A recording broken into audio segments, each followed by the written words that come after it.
बंगालच्या उपसागराच्या उत्तरेच्या भागाला एक कमी दाबाचं क्षेत्र लवकरच तयार होण्याची दाट शक्यता आहे. आता या कमी दाबाच्या क्षेत्राच्या प्रभावामुळे राज्यामध्ये पाऊस वाढणार आहे का आणि हा मान्सूनचा खंड किती दिवस अजून शिल्लक राहणार आहे.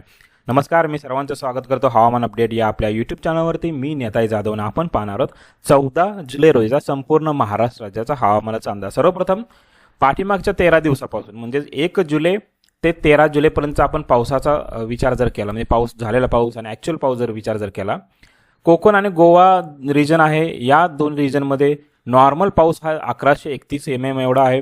मात्र ॲक्च्युअल पाऊस हा 1240 एवढाच पाऊस झाला, म्हणजे 10% पाऊस हा जास्त पाहायला मिळाला.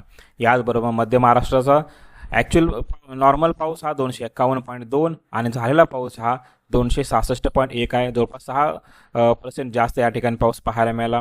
याच्या व्यतिरिक्त मराठवाड्यामध्ये 202.6 mm एवढा पाऊस अपेक्षित होता, मात्र त्या ठिकाणी 129.4 एवढाच पाऊस पाहायला मिळाला, म्हणजे जवळपास 36% कमी पाऊस पाहायला मिळाला. विदर्भामध्ये 299 mm पाऊस अपेक्षित होता, त्या ठिकाणी मात्र फक्त 218.9 mm एवढा पाऊस पाहायला मिळाला. जवळपास 27% डिफिशियन्सी त्या ठिकाणी पाहायला मिळाली. संपूर्ण राज्यामध्ये 340 mm एवढा पाऊस आपल्याला या 10-12 दिवसात पाहायला मिळत असतो. मात्र सध्या पावसाचा विचार केला 322.2 mm एवढाच पाऊस पाहायला मिळाला. जवळपास -5 म्हणजे 5% कमी पाऊस हा संपूर्ण राज्यामध्ये पाहायला मिळालेला. आता हा जो आकडेवारी आहे संपूर्ण राज्याची आकडेवारी आहे. मात्र जो पाऊस पाहायला मिळाला तो कोकण असेल, घाट माथ्यावरतीच भाग आपल्याला पाऊस सगळ्यात जास्त मिळाला. मॅपनुसार जर पाहिलं, पालघर असेल सर्वाधिक पाऊस पाहायला मिळाला. पालघर जवळपास 78% जास्त पाऊस पाहायला मिळाला. पालघर, मुंबई याचबरोबर पुणे सर्वाधिक पाऊस पाहायला मिळाला. याच्या व्यतिरिक्त रायगड असेल, ठाणे आणि नाशिक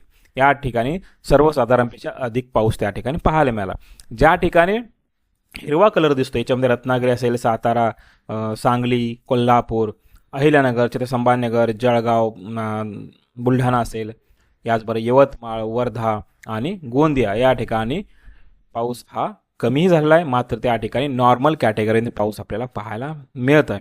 याच्या व्यतिरिक्त ज्या ठिकाणी पिवळा कलर आहे, म्हणजे नंदुरबारचा विचार जर केला तर नंदुरबारमध्ये सर्वाधिक कमी पाऊस त्या ठिकाणी पाहायला मिळाला. जवळपास 74% कमी पाऊस आपल्याला या 14 दिवसामध्ये पाहायला मिळाला. याच्या व्यतिरिक्त सर्वाधिक पाऊस आपल्याला सिंधुदुर्गमध्ये पाहायला मिळत असतो, मात्र या ठिकाणी जवळपास 29% पाऊस हा कमी आहे.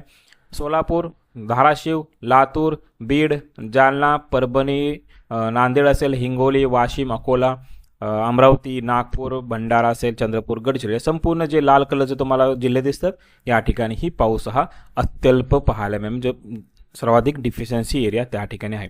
याचबरोबर सध्याच लेटेस्ट सॅटेलाइट इमेजनुसार जर पाहिलं तर राज्यामध्ये कोणत्याही प्रकारचा पाऊस आज पाहायला मिळणार नाही आहे. याचबरोबर घाटमाथ्यावरचं काही प्रमाणामध्ये ढगांचं वातावरण पाहायला मिळतंय, मात्र याही ठिकाणी विशेष पाऊस आपल्या राज्यामध्ये आपल्याला पाहायला मिळणार नाही. याचबरोबर सध्या सिस्टम प्रणाली आणि येणाऱ्या काही दिवसाचा विचार जर केला, राजस्थानचा जो पश्चिमी भाग असेल, याचबरोबर पाकिस्तानचा दक्षिण भाग असेल, या ठिकाणी सर्क्युलेशन आहे.